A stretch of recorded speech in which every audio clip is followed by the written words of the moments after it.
Alors, monsieur Gokane, qui êtes-vous? Qui es-tu? Je suis agent de combattant athlète et aussi organisateur de MMA. J'ai grandi dans le sport de combat, pratiqué, j'ai combattu aussi, mais pas de longue carrière. Je montais des combattants, très bon prof. Je ne me jette pas des roses, mais quand même très bon prof.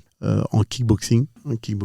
Et j'étais déjà d'une très très bonne école à Bruxelles. Et puis tout de suite directement, j'ai commencé à organiser des événements. Au fil des temps, j'ai commencé à être agent. Voilà, je tourne tout autour de ça pour le moment. Tu sais, avec les années, je disais toujours, je vais un jour organiser. Mais tu sais jamais quand tu allais le faire ou quand tu vas commencer. Un jour, ça s'est présenté à l'occasion. J'ai organisé le premier événement de kickboxing et j'avais mis d'ailleurs un combat MMA dans cet événement de kickboxing. Et tous les gens, et j'avais fait que des tables VIP autour. C'était en 2010. C'était ma première organisation. Je l'avais fait à Uccle au City Film. Donc que des tables VIP avec toute la bourgeoiserie du Bruxelles. Côté Uccle Road et compagnie. Et ça a fait un succès. Et à partir de là, je me suis dit, c'est bon. On a commencé, il faut continuer. Quand tu organises pour la première fois, il y a du stress aussi. Il y a un moment, quand tu finis le premier événement, tu te demandes toujours si tu vas vouloir continuer le deuxième ou le troisième. Mais ça a été très vite. J'ai dû laisser passer 1 an avant de faire la deuxième et après tout s'est continué. J'ai commencé à faire de plus en plus des événements plus gros, encore plus gros, avec des combattants pros. Tous les combattants connus en kickboxing, je les ai tous eus. J'ai été même jusqu'à organiser dans les grandes salles, mais des salles vraiment connues comme Forêt Nationale, l'Auto Arena. Et voilà, maintenant je fais le MMA. Maintenant c'est beaucoup le MMA. Toujours été un peu différent de tous les autres. Il y avait déjà eu des événements comme ça. Il y a eu une fois un événement de boxe anglaise très grand en Anvers. Mais moi, quand je suis arrivé à faire un événement de boxe anglaise, j'ai directement mis la barre très très haute. Je voulais faire en sorte d'être le meilleur. C'est un peu, j'essaie dans le caractère. Même en MMA, là, chaque fois, j'essaie de faire de mieux en mieux, encore mieux. En kickboxing, c'était la même chose. Quand j'ai commencé à organiser, le premier événement, il était peut-être un peu amateur, mais le deuxième, troisième, ça a directement suivi, encore très gros. Je suis quelqu'un qui aime bien me démarquer un peu des autres. Donc, écoute, il y a un peu de tout. Tu sais, ceux qui ont, en tout cas dans ma vision, à ce que moi je pense, les kickboxeurs, ils adoraient faire le kickboxing. Ils faisaient des combats, c'était de l'amour fou et compagnie. Le MMA, c'était là, mais les kickboxers, ils étaient très bien dans leur monde. Mais ça payait pas bien, je crois, le kickboxing. Ça payait pas bien. Ouais. Après, ça pouvait commencer un peu, mais on sait très bien que la Hollande, c'est le pays des kickboxers. Il y a eu tellement de champions, mais ils ont beaucoup foutu en l'air tout ça. Ils ont beaucoup foutu en l'air et à cause de ça, malheureusement, t'en as plus beaucoup qui vont gagner énormément d'argent et tout le reste, encore leur passion dedans. Alors, qu'est-ce qui se passe? Les kickboxers, il y en a certains qui commencent à se dire il faudrait peut-être se retourner en MMA, aller apprendre le sol. Il y en a qui s'en sortent très très bien, il y en a qui n'arrivent pas à s'en sortir. Il faut toujours de la persévérance. Alors, si tu étais un kickboxer un peu déjà presque vétéran, c'est quand même dur de vouloir te dire je vais reprendre tout. Quand tu es encore à tes débuts de kickboxer, tu sais encore passer. Tu es jeune. Alors, la boxe anglaise, très rare qu'un gars de la boxe anglaise passe en MMA. Très, très rare. En tout cas, comme ça ne me vient pas à l'esprit. Mais même la boxe anglaise, en Belgique, malheureusement, ce n'est plus tellement ça. Alors, s'il y en a un qui a commencé ses débuts en boxe anglaise, un jeune, on va dire, qui a 16 ans, 15 ans, 17 ans, je pense qu'il se retrouvera très vite en MMA. Ouais. Il y a un problème. Pour le moment en Belgique. Avec tous ces sports de combat, on est un peu en arrière, ou alors on a perdu beaucoup de choses. Bon, après, c'est un petit pays, la Belgique. C'est quand même un petit pays. C'est un petit pays de, je sais pas moi, c'est 12 millions? C'est combien? C'est ça, je crois, un truc pareil. 12 millions, 12 millions, ça veut dire que même pas un dixième de 1%, même pas le dixième d'1%, tu peux récolter en tant que fan ou remplir une salle en Belgique. Donc tu vas pas loin. Le mot Apollo MMA, je l'avais déjà depuis très très longtemps. Okay. Je l'avais déjà depuis très longtemps, mais c'était pas encore le moment de le faire. J'ai failli le passer, mais avec toute cette pandémie et compagnie, j'ai directement mis un frein à main et j'ai rangé ça dans le tiroir. Il y avait un autre nom avec qui je travaillais déjà, que j'étais partenaire, c'était le MMA Bushido. Okay. Quand je suis revenu sur la scène de l'organisation, j'ai décidé de continuer de continuer sur un nom qui existait déjà, le MMA Bushido, donc je me suis associé à eux. C'était un événement qui ne s'organisait même presque plus. Mais quand tu parles début 2000, c'était un événement qui montait dans les pays de l'Est. Et à un moment, c'était un peu mort. Donc, j'ai repris un mot qui était existant, puisque derrière, il y avait un petit peu la logistique qui suivait un petit peu. Donc, j'ai organisé au nom de MMA Bushido. Et puis, à un moment, après avoir organisé 4 événements, 4-5 événements, au 5e, là, j'ai dit, c'est bon. Maintenant, il faut sortir le Apollo, il faut tout restructurer, il faut faire un rebranding, et c'est ce que j'ai fait. Et c'est comme ça que j'ai fait le Apollo 1. Depuis 2 ans, je ne fais qu'organiser. Je n'ai pas commencé avec Apollo, mais ça fait depuis 2 ans que je réorganise. Apollo, c'est juste, ça date du mois de juin. Ok, voilà, excellent. Et donc le 2e bientôt. C'est vrai que c'est pas facile. C'est pas facile. Encore une fois de plus, quand il y en a un qui dit je veux me lancer à ça, il faut voir un peu tout le parcours que tu as fait. Tu vois 25 ans avant, j'ai pas fait le parcours pour me dire j'ai envie d'être organisateur. Toutes ces années que tu fais ton parcours, qu'à un moment, il y a beaucoup de choses qui se dessinent encore plus et encore plus et encore plus. Après, où tu es doué ou tu n'es pas doué. Où tu as ça dedans en toi, ou tu l'as pas, ou ça dépend. Quel genre de maladie tu as, ou le perfectionnisme, ou alors tu as toujours des idées, ou quoi que ce soit. Donc, tout ça se fait avec le temps. Difficultés, on en a rencontré. Déjà, tu sais, Albion, en Belgique, déjà, c'est un pays assez difficile pour organiser des événements de grande envergure comme moi je l'ai fait. Souvent, on a le même problème, c'est que les TV ne payent pas. Sponsors, c'est toujours très, très dur d'avoir des gros sponsors. Tous les sponsors qu'on a, c'est toujours via connaissance. C'est triste à dire, mais c'est toujours comme ça, malheureusement, tu vois. C'est pas demain une grosse marque qui va venir chez toi parce que tu es Apollo très connu en Belgique ou quoi que ce soit. Non, c'est juste, on est encore un petit peu vers l'arrière de tout ça. Et donc, des difficultés, on a rencontré, bien sûr. Après, une fois que la routine s'est installée, une fois que tu connais, tu as l'expertise, c'est déjà beaucoup plus facile. Tu vois. Et les seules difficultés qu'il peut y avoir sont des petits détails. Mais toute la logistique, c'était moi. Personne ne m'a rien appris. Plutôt, je peux dire qu'avec les années, je me suis perfectionné un peu grâce aux autres qui étaient déjà des grands organisateurs. Pourquoi ? Parce que je les fréquentais. J'étais avec eux. Ils m'inspiraient un peu. Ils m'inspiraient quand même. Et j'ai toujours dit, je veux faire mieux qu'eux. Après, c'est ça qui est incroyable dans la vie. Ouais. C'est que tu apprends des choses sur le terrain. C'est ça. Et puis quand tu as la passion, tu as l'amour de ça et tu aimes bien ça, tu commences un petit peu en étant un peu fan, tu vois. Bien sûr. Après, ça va très vite, ça disparaît. Ouais. Et puis l'expérience joue, la maturité, l'âge. Écoute, on voyait un peu à la télévision, on voyait un peu sur certaines chaînes avec les mains nues, là, tu voyais un gars du jiu-jitsu qui affrontait un sumo, on l'a tous découvert, en tout cas, ma génération l'a tous découvert et tu comprenais pas au début. C'était amusant à voir, c'était exceptionnel. Mais après, quand elle est passée au passage, quand elle a transitionné avec des gants, les choses étaient déjà un peu différentes. Ou tu n'avais plus envie de regarder, ou alors tu continues à regarder. Mais moi, j'avais plus envie de regarder. J'avais plus envie de regarder l'UFC à ce moment-là, quand ils étaient en transition. Mais j'ai plutôt switché à regarder toujours le MMA au Japon. Parce qu'il y avait une autre organisation au Japon qui s'appelait le Pride. Qui était Pride. Qui était l'organisation. Oui, c'était Pride. Il y a le Gay Pride aussi. Exactement. Et le Pride était le numéro 1. D'ailleurs, l'UFC a racheté le Pride après. Ah ben. Et là, ça devenait encore beaucoup plus exceptionnel parce que tu voyais les fans des combattants que tu adorais au Pride qui, quand ils passaient à l'UFC, c'était fini. C'était l'UFC numéro 1. Ouais, il y a eu des règles qui ont changé légèrement. Mais sinon, ce qui a changé énormément, c'est ce côté où tu as toutes les télévisions, toutes les TV, les chaînes du monde qui maintenant achètent les droits d'image de l'UFC ou de n'importe quelle organisation sportive. Et c'est incroyable. C'est incroyable. Avant, c'était plus la boxe anglaise et maintenant, le MMA, c'est incroyable. Tu peux maintenant, toi-même, tu vas sur une chaîne de télévision sportive, même un RMC ou quoi que ce soit, t'as du MMA dedans. Incroyable. Donc ça a beaucoup changé. Déjà, à travers le sport de combat, je me suis enrichi d'autres choses. C'est des contacts avec le monde. J'ai beaucoup voyagé quand j'étais plus jeune. Je faisais aussi partie des gars qui allaient faire aussi un peu les camps d'entraînement à l'étranger, parmi les pionniers. de mes années à moi, plus avec en étant entraîneur, plus en étant aussi accompagné les combattants. J'ai voyagé, j'ai plus voyagé. Alors tu sais que moi j'ai travaillé en agence de voyage pendant 10 ans. Ah bah ça, je savais pas du tout.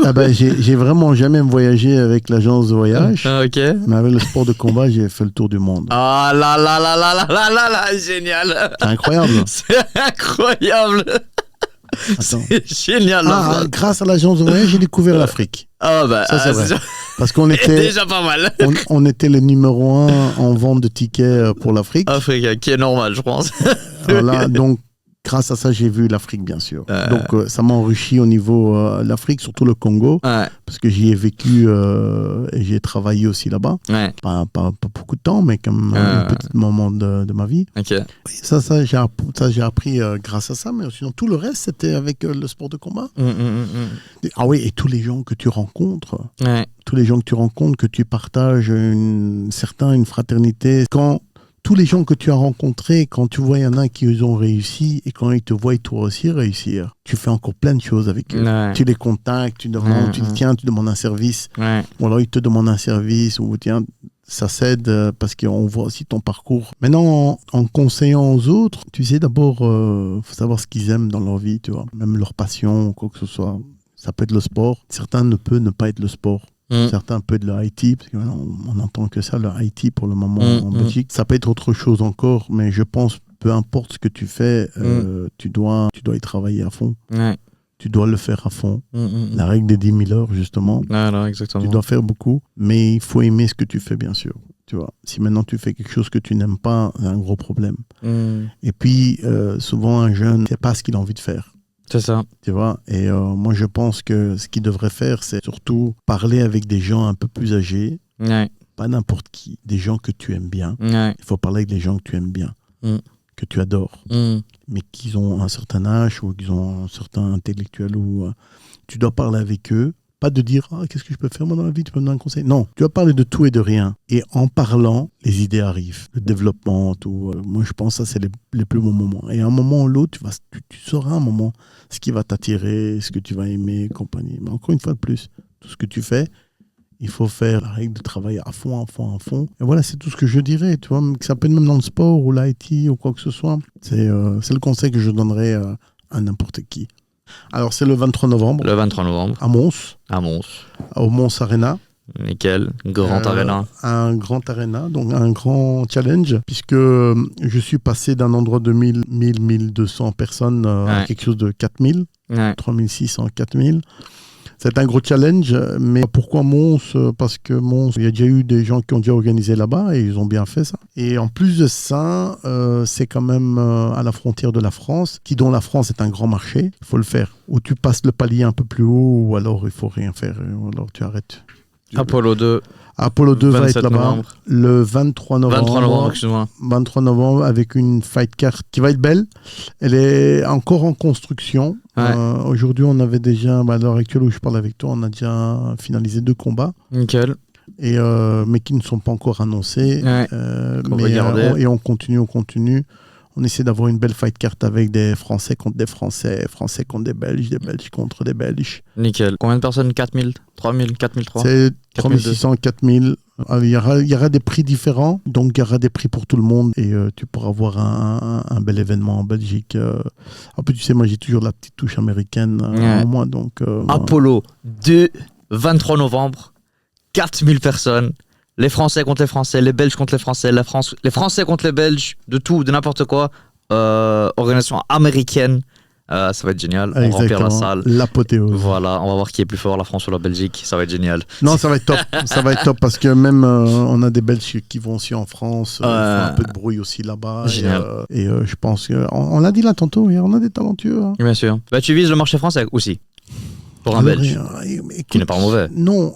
Alors, je ne vise pas à me dire j'ai envie d'aller organiser en France, non. Mais en étant à Mons, donc c'est logique d'avoir aussi des Français. Il y a des putains de bons Français en ce moment aussi. Hein. Ces derniers temps, j'entends que ça. Avant, en France, tu ne pouvais pas organiser. Ce n'était pas légalisé le MMA. Les nouveaux jeunes d'aujourd'hui, ils oublient qu'en France, il y avait des vrais pionniers du MMA. Il y avait des vrais pionniers. Il y avait plein de noms. Des vrais pionniers. Même tu sais, tout le monde regarde la Greg MMA. Ouais, Hein, Greg MMA. que tout le monde connaît. Hein, c'est Ah, il va incroyable, faire tout un le beau monde combat connaît. en plus. Ouais. Mais il fait aussi lui partie des pionniers. Hmm. Tu vois, il a 40 et Ouais, il est assez âgé. mais Ouais. il fait partie des pionniers. Donc, si lui maintenant, il est tout le temps sur Internet, donc tout le monde le connaît. Tout le monde dit Greg MMA. Il y en a d'autres qui étaient Bien des sûr. pionniers. Et ces pionniers, un grand respect parce que à ces époques-là, que c'est pour ça que les nouveaux jeunes ne peuvent pas connaître, c'était eux les premiers qui allaient déjà combattre dans les meilleurs combats, dans les meilleurs événements en Angleterre, au Brésil, Ouais. face à des Brésiliens forts, quoi. Même les tout premiers qui ont été à l'UFC aussi, les Français, tu vois, la nouvelle jeunesse ne les connaît pas. Mais la France a une histoire. Alors, nous, on est un peu derrière. Ça veut dire qu'on le vit maintenant, un peu en arrière, tu vois. On le vit un peu maintenant en arrière. Il y a une autre transition aussi. Ouais. Mais voilà. Après, nous, on a toujours été légalisés ici. Donc, enfin, on n'a vraiment jamais eu de loi contre ou pour. Donc, voilà. Voilà, justement, en parlant de Greg MMA, il y a un événement qui arrive, je pense, en octobre. Il n'y a pas que lui, mais il va faire un combat contre des jeunes streamers, on va dire, donc du coup, de mon âge, etc. Je vais éviter les noms, parce que je pense pas que tu vas les connaître. Non. Donc voilà. Mais qu'est-ce que tu en penses? Parce que c'est quand même un concept. C'est donc, ce qu'ils ont fait, c'est ils ont pris donc un paquet de streamers connus, donc des gens qui font des vidéos sur Internet, qui sont très connus, ils sont en tendance actuelle, et ils les ont tous pris, et c'est tous des gens qui s'y connaissent un minimum, voire pas du tout en MMA. Et ils sont en train de les entraîner à fond. Ça fait des mois, ils sont en train de s'entraîner à fond et ils vont se battre entre eux. Il y a Greg MMA qui va se battre contre. Ah ouais, c'est vrai, ouais. ça j'ai loupé ça. Ouais, c'est en train d'arriver. Hein, c'est Je pas sais encore qu'il passé. voulait faire son combat contre Ibra TV. Ouais. Je sais pas où ça en est, bon bref. Ça, j'ai pas suivi, je peux pas dire. J'ai plus suivi. Ah oui. Là, il était blessé, Ibra TV à l'œil. Ah ouais, à l'œil, ouais, effectivement. Il était blessé. Mais d'ailleurs, je l'ai vu. Je le connais pas. Hein. Ouais. Mais j'ai vu, parce que Daniel Warin, son entraîneur, est un ami à moi. Ouais. Et j'ai vu justement à travers Daniel Warin, ils étaient tous en train de s'entraîner au Brésil et tout. Donc à mon avis, ils préparent quelque chose. Possible, grand possiblement. C'est possible. Ouais, là, en ce moment. Mais bon, je voulais savoir justement, qu'est-ce que tu en penses de cette idée en fait? Est-ce que c'est stupide complètement, de ton avis? Ou est-ce que ça pourrait être intéressant? Ou en vrai de vrai, tout ça c'est du show business quoi. Écoute, voilà, exactement. Voilà. Exactement. Maintenant, tu sais, si je me switch en old school, je dirais c'est stupide. Ok.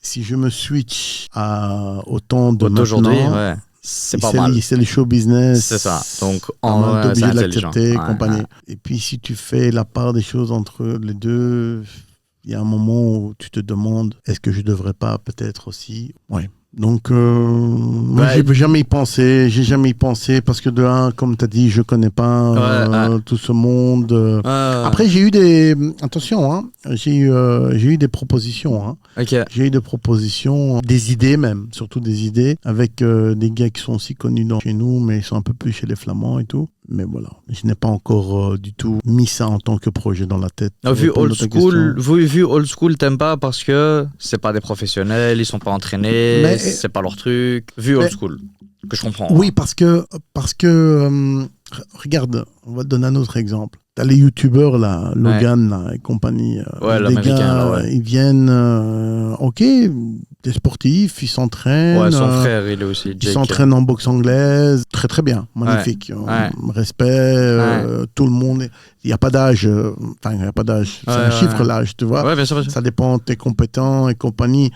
Alors des gars comme eux, ils sont jeunes, ils sont un peu athlétiques, ils sont un peu... qui va se battre contre Mike Tyson. Oui, exactement. Il va se battre contre Mike Tyson. Ils sont jeunes, ils ont un peu la patate, ils sont même pas abîmés. Ouais.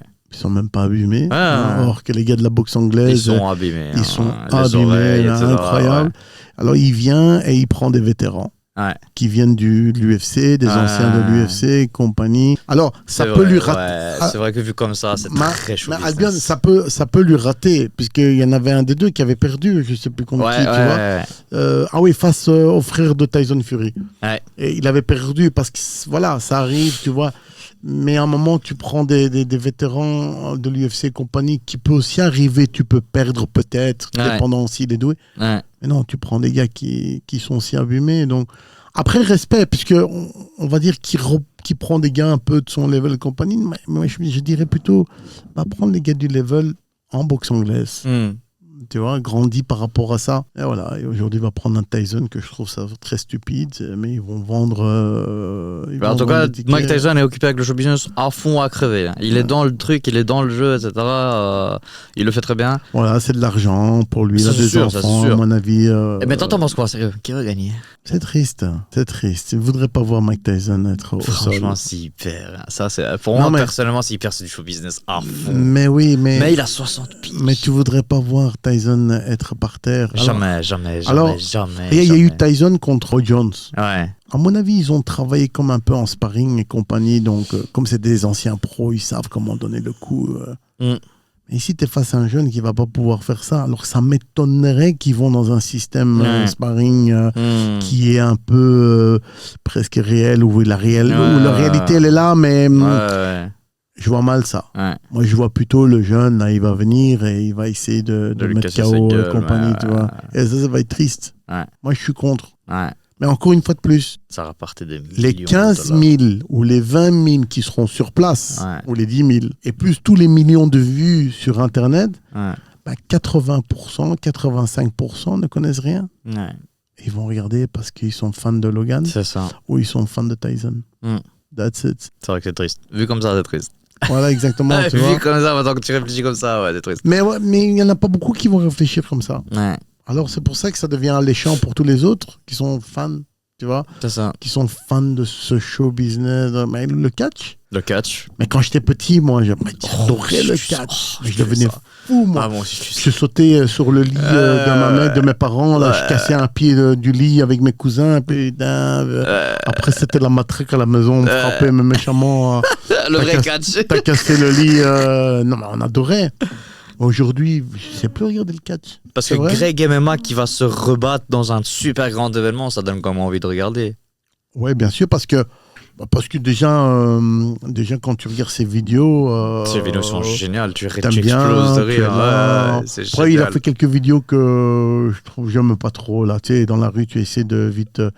Mais sinon, la plupart de toutes ces vidéos, vraiment les 9 sur 10...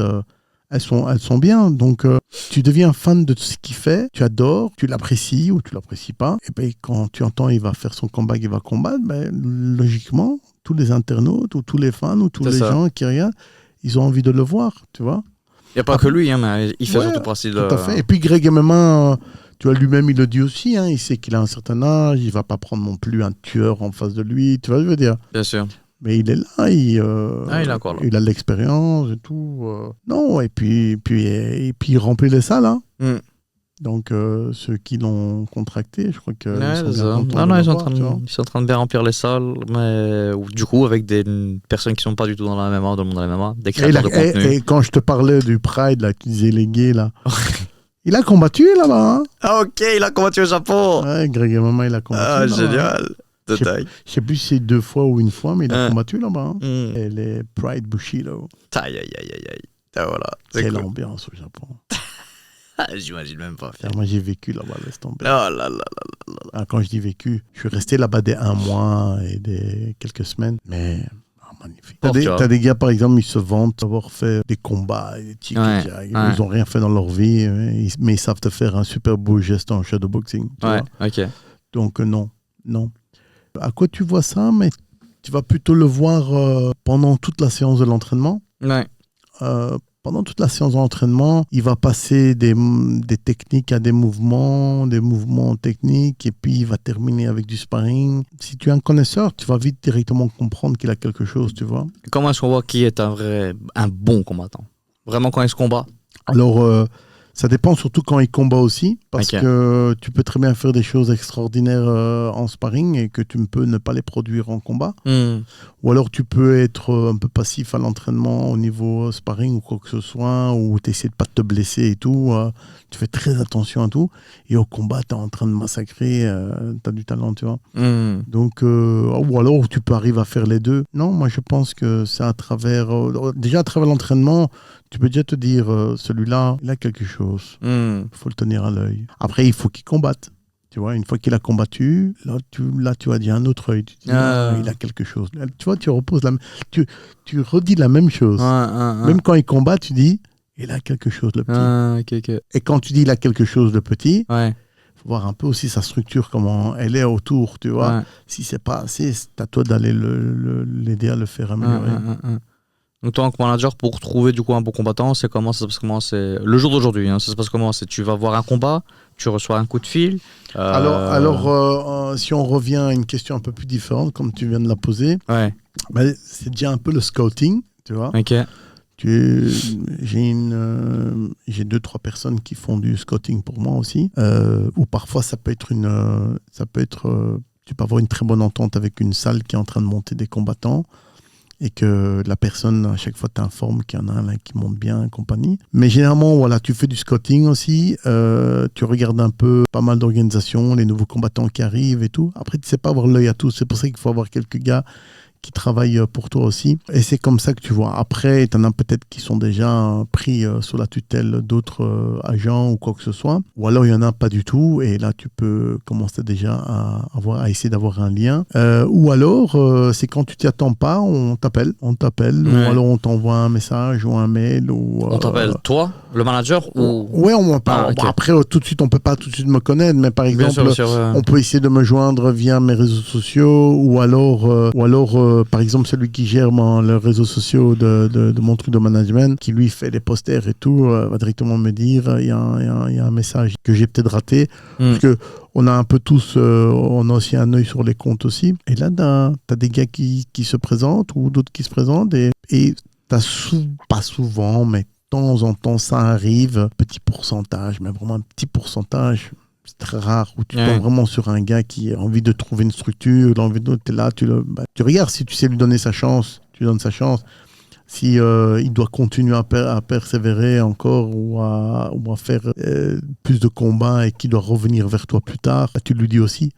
Ça m'est arrivé d'avoir quelqu'un qui était vraiment début. Je lui ai dit continue. Je vois que tu as fait combat là, donc tu as tout ce qu'il te faut pour le moment pour encore combattre et te construire. Fais-le. Tiens-moi au courant de ton évolution. Tiens-nous au courant. Tu comprends, je veux dire. Ouais. Et puis après, peut-être d'un moment ou l'autre, moi, je lui offre une belle occasion parce que je vois qu'il est quand même doué. Là, après d'avoir discuté avec moi, il a fait peut-être 2-3 combats en plus et que tu as été un peu étonné de lui. Moi, si la plupart du temps, dans les réseaux sociaux, t'as pas non plus des trucs extraordinaires. Hein. Si tu devais regarder, si on devait regarder, je devais te montrer les messages qui sont filtrés derrière. Là, t'as un gars qui va peut-être même te demander s'il doit faire combien de pompes par jour pour devenir combattant. Tu rigoles, quoi, tu vois. Tu rigoles, tu vois. Mais c'est souvent via les connaissances. Bien ça, sûr. C'est le plus gros truc et surtout faire du scouting. C'est ça qui est le plus important. Et scouting, c'est un boulot quand même. Tu dois avoir un peu les yeux ouverts à tout. Hein. Tu dois regarder un peu toutes les organisations qui sont en train de se faire et tout. Alors maintenant, tu vois, on est arrivé aussi à un point. Tout le monde a envie de devenir manager. Tout le monde a envie de devenir je sais pas quoi. Ouais. Et ils sont tous là, et ça babelote, ça parle, moi je te fais ça, moi je te fais ça. Ils font des bluffs et compagnie, ils sont là. Après, parmi tous ces combattants, il y en a qui sont jeunes, ils croient, puis quand ils ont la possibilité de s'offrir pour les combattre à un endroit donné, ils sont un peu contents, donc ils continuent avec la personne. Non, il y a un moment ou l'autre, tu te rends compte que tu as besoin d'un vrai manager, je veux dire, d'un vrai manager. Surtout si tu es quelqu'un qui est un prospect qui peut devenir énorme, tu vois, donc tu as besoin d'un manager, tu vois. Après, il y en a qui sont dans des mauvaises mains, il y en a qui sont dans des bonnes mains, il y a des autres que tu peux pas encore savoir, qui à un moment ou l'autre changera sa situation. Génial. 6 mois maintenant, j'ai envie de commencer une carrière dans la MMA demain. C'est possible ou c'est trop tard pour moi? Possible. Allez. Ouais. Même que j'ai 24 ans? Ouais, pourquoi pas. Putain. Imagine, tu as une tueur de droite... tu donnes la torchée avec la gauche et tu t'apprends la lutte mais méchamment, tu soulèves, t'es quand même d'origine balkan. Hein. Oui, je suis un Albanais de merde. C'est vraiment pas trop tard. En plus albanais. Donc tu dois déjà avoir le sang qui apprendre une. Tu peux pas savoir. Hein. Bon après voilà on rigole mais pour quelqu'un, je parle pas que pour moi, pour quelqu'un qui a 25 ans, qui a envie de commencer. Par contre, t'as des poids lourds qui ont commencé très très tard et ils sont phénoménales. Ils sont phénoménales. Donc eux ils pensent qu'à 28-30 ans c'est déjà fini. Et... ça veut dire quoi alors? Ça veut dire que c'est le talent là. C'est même pas le travail dur. Le talent, attention, le talent c'est il y a du talent mais tu peux être talentueux à tous les sports. Ouais. Tu vois, ça veut dire qu'on te donne une balle de basket, bam, bam, tu cours, bam, tu arrives à mettre. On te donne un ballon de foot, tu arrives à faire. Ça veut dire que tu es talentueux à faire pas mal de sports. Il y en a qui sont talentueux dans ce Et on te met dans le sport de combat et tu es aussi talentueux. Ça veut dire que tu es quelqu'un que tu apprends. Ouais. Mais tu peux être talentueux et ne pas connaître les techniques, il y a un problème. Tu vois ce que je veux dire? Donc, ça dépend. Par exemple, tu es un poids lourd. C'est différent. Poids lourd, il apprendra les choses plus nécessaires pour donner tout le panel pour qu'il puisse survivre, enfin à faire tout ce qu'il a besoin pour pouvoir faire ses combats. Et au fil du temps, il améliorera encore plus et encore plus et encore plus parce que les poids lourds, il n'y en a pas beaucoup pour le moment, tu vois. Mais c'est vrai que... Un poids lourd qui commence tard, c'est 28 ans, 30 ans? Plus? Peut-être, 31, même 32. 31. Ça dépend. Mais si il se bat contre un autre poids lourd, qui est l'autre, il a, je sais pas moi, 7 ans d'expérience, ça change rien. Tout dépend. Regarde Cyril Gane. Ouais. Il a fait de la boxe thaï. Ouais. Et je vais dire la vérité, je ne sais même pas à quel âge il a commencé, mais je ne pense pas qu'il a commencé tôt. Il a dû commencer un peu tard. Il a fait boxe thaï. Il a fait quand même quelques combats, je pense. Après, je n'ai pas vraiment suivi sa carrière. Non. Et puis, il se dit le MMA, c'est quelque chose. Je crois qu'il se retrouvait même sans le vouloir. Je ne sais plus. J'ai suivi tellement des podcasts et des interviews. Puis il se retrouve et il a le talent, il a quelque chose. Et donc ça change rien que toi, tu as 3 ans d'expérience, moi j'ai 5 ans d'expérience. Il fait 6 combats et il est à l'UFC. Ou il fait 5 combats, il est à l'UFC. Tu comprends ce que je veux dire? Ngannou aussi, c'est le gars, à chaque fois quand il touche, il fait mouche. Tu vois ce que je veux dire? Donc, autant de KO, autant de trucs, et t'es colossal, t'es un poids lourd, t'as une tête. Let's go, direct, on te signe, t'es reparti. Et tout ça pourquoi? Des poids lourds.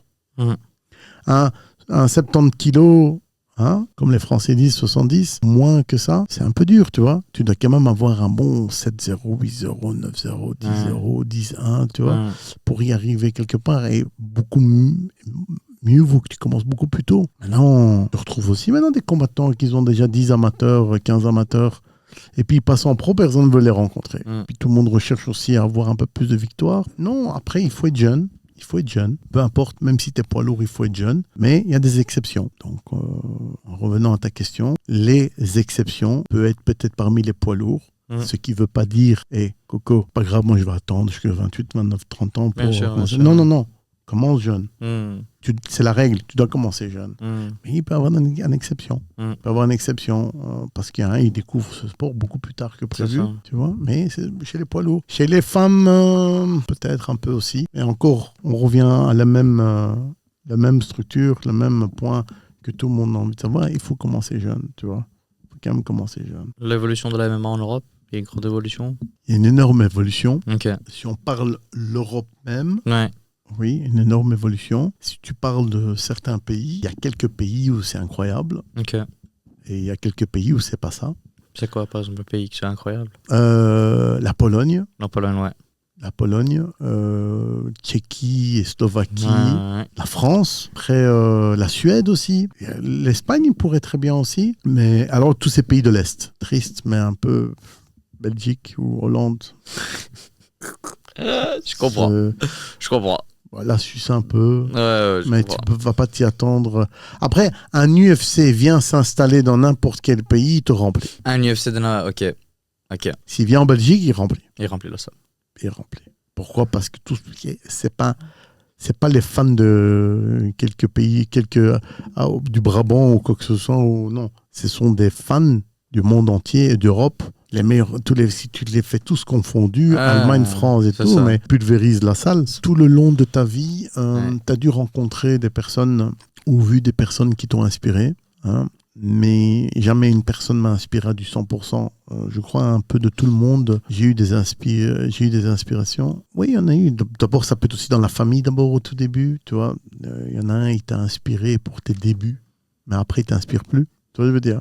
Et puis, dans le moment de l'élan de la vie, tu tombes sur d'autres choses qui t'inspirent pendant un bon bout de temps de ta vie, tu vois. Et puis, à un moment, c'est plus ça. Et puis, cet autre moment qui est encore le grâce, tu vois, ce moment où tu as un bon âge et tout. Bien sûr. Il il y a d'autres choses qui peuvent aussi t'inspirer. Ça peut être aussi des trucs que tu lis ou quoi que ce soit. Bien sûr. Donc toi, c'est un peu partout, quoi. Voilà, moi, c'est un peu partout. Et puis, il y a mon caractère, il y a moi-même aussi dedans. Tu voulais savoir un peu plus si dans le sport du MMA, quelque chose m'inspirait. Il faut l'avouer, Dana White, il est vraiment fort. Ouais. Tu vois, il est vraiment fort. Et ça, en aucun cas, je ne voulais pas le manquer, ne pas le dire. Mais c'est vrai que Dana White est aussi quelqu'un qui a beaucoup inspiré. Alors pourquoi ?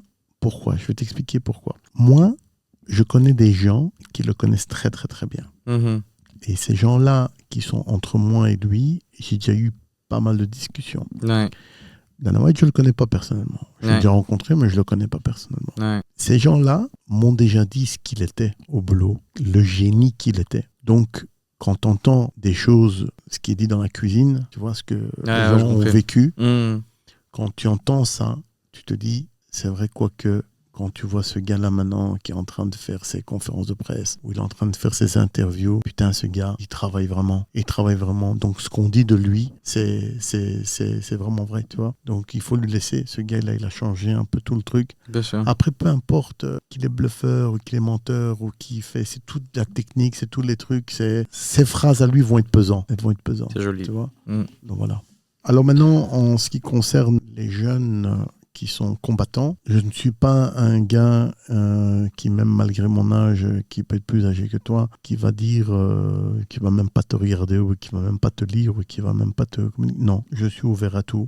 On peut essayer de me joindre via mes réseaux sociaux. Il y a toujours moyen de me joindre. Et puis, tu sais, Bruxelles ou Belgique, c'est petit. Tu demandes à n'importe qui, quelqu'un dans le milieu, on me connaît. Et il y aura toujours... Tu sais, ça m'est déjà arrivé plusieurs fois, hein, où quelqu'un m'appelle et me dit, j'ai un petit pour toi, là, tu vois. Ou alors j'ai des combattants actuellement là que je suis en train de manager qui, eux, un jour, sont venus dans la salle de mon entraînement, ils ont ouvert la porte et il est venu faire connaissance avec moi.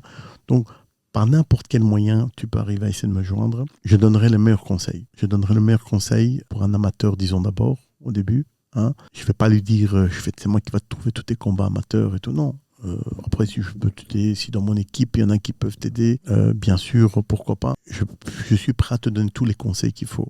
Tu vois, aussi bien, est-ce que tu es content de l'endroit où tu t'entraînes pas. Tu es satisfait de ton entourage ou tu as peut-être un mauvais entourage. Tu es peut-être talentueux sur quelque chose. Et puis, tu sais, pour un jeune amateur, il me montre une vidéo, il me dit, regarde, il me dit, ça c'est mon combat et tout. Je regarde comme ça, je dis, oh, pas mal, tu vois. Donc, à travers ça, par rapport à ça, tu as déjà une discussion que tu peux déjà discuter avec lui. Ben, n'importe quel jeune, après avoir discuté avec moi, il est hyper motivé. Il est hyper motivé. Où il ne se trouve pas dans l'endroit qu'il faut, je lui dis, reste là, joue dans ton panel d'autres choses, tu vois. Ou alors, il n'y a pas 56 000 salles en Belgique ou à Bruxelles, tu vois. Il y en a quelques-uns, vas-y, c'est le plus près de chez toi, vas-y, fais tes armes là, vas-y. Tu vas peut-être un jour pas te plaire ou quelque chose va parler, puis tu as un autre concurrent, tu y vas, tu le fais. Mais il ne faut pas changer de salle tous les mois. Non. C'est par l'intelligence, tu vois, c'est pas parce que tu as envie d'évoluer. Les conseils, je les donnerai comme ça. Et puis je dirais, quand tu arrives à pro, viens me voir. Mais entre amateur et pro, il sera toujours en contact avec moi parce qu'il va toujours vouloir me montrer. Tu vois. Et puis parfois, il peut y avoir des exceptions où l'amateur, je le prends un peu sur ma tutelle aussi et il combat aussi parmi mes événements. Je le fais grandir aussi. Alors en revenant en pro, c'est la même chose. Il peut y avoir un début pro, il est là, il se dit, en vérité, il n'y a qu'une personne qui peut m'aider, c'est lui. T'es le bienvenu, viens. On discute, je peux te motiver. Peut-être que tu es bien entouré, il te faut juste quelques combats en plus. Je te dirais, fais-toi un 4-0, 5-0, reviens. Fais-toi un 3-0, reviens. Ou alors tu es peut-être déjà la personne qui est très intéressante, que j'ai pas besoin de te demander, reviens après 2-3 combats. Non, déjà maintenant, on travaille. Tu vois, déjà maintenant, je te fais grandir, tu vois. Donc ça dépend. Le scénario, il n'y a pas un scénario parfait. Tout est très, très différent. Tout le monde est le bienvenu. Peut venir me voir. Moi, je suis là. Je vais jamais en aucun cas bluffer. Je vais en aucun cas mentir. Je vais en aucun cas te faire plaisir ou quoi que ce soit. Non, mais je vais te motiver. Je vais vraiment te motiver. Et si vraiment tu as quelque chose qui te manque en toi, ou il y a quelque chose de pas bien en toi, je vais te le dire. Mais je vais te le dire d'une façon où je vais vouloir te faire motiver.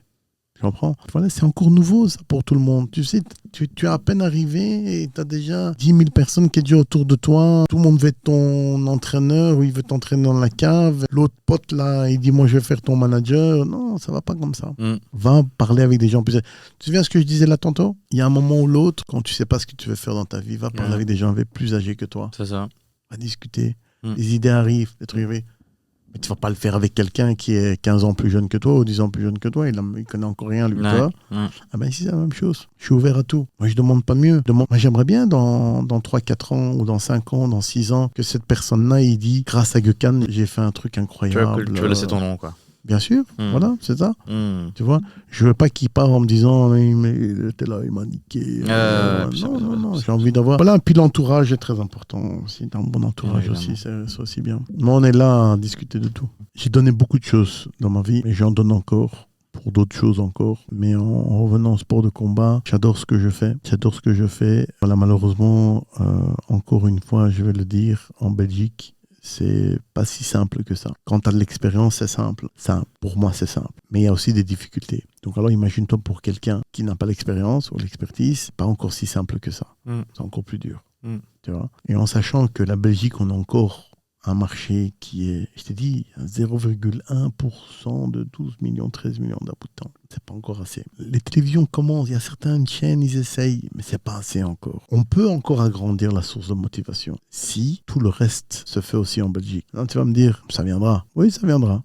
Ça viendra. En France 6, on devait se dire, ça viendra. Mais quand? Tu comprends? Peut-être quand moi j'aurai arrêté tout ça, un prochain mois, il aura la chance. Peut-être. Il sera peut-être dans le pays de la Belgique où tout cartonne. Tu comprends, je veux dire. Donc, on n'en est pas encore là. On n'en est pas encore là. Par contre, peu importe l'ethnie que tu as, que tu es belge, tu es hollandais, ou tu es luxembourgeois, ou tu es albanais, ou turc, ce que tu veux, sky is the limit. Tu vois, ça veut dire que tu peux être n'importe qui. Tu peux y arriver. Si tu es dans des bonnes mains, tu peux y arriver. Après, tu es un Belge qui cartonne aux États-Unis, ok, porte le drapeau belge. Essaie de faire un peu en sorte qu'on parle un peu plus de toi en Belgique parce que tu seras le début de ces histoires dans le futur. Donc ne l'oublie pas, fais-le. Mais pour tout ce qui est des trucs pour te faire améliorer, que ce soit les préparations, quoi que ce soit, si on est encore arriéré, va voir ailleurs. Va voir ailleurs. Parce que toi aussi, on pourrait dire, c'est quoi ta source d'inspiration? Tu vas dire, un jeune combattant, ma source d'inspiration, c'est les combats, grandir. Non, va encore plus loin, tu vois. Va travailler les 10 000 heures là, que je disais, là. Les 10 000 heures, va les travailler dans l'endroit où il faut. Va dans le pays de l'oncle Sam, tu vois. Mais ne fais pas tes 10 000 heures sur quelque chose où on n'est pas avancé ici, tu comprends? Donc, ma source de motivation, d'ailleurs, c'est d'abord ce que je fais, j'adore, j'aime bien. Et ça, c'est déjà ma propre source de motivation. Et le fait que j'ai encore d'autres projets, et encore d'autres choses que je vais faire, que ça vient, que ça me donne encore plus de motivation. Voilà. Je pense que j'ai tout dit.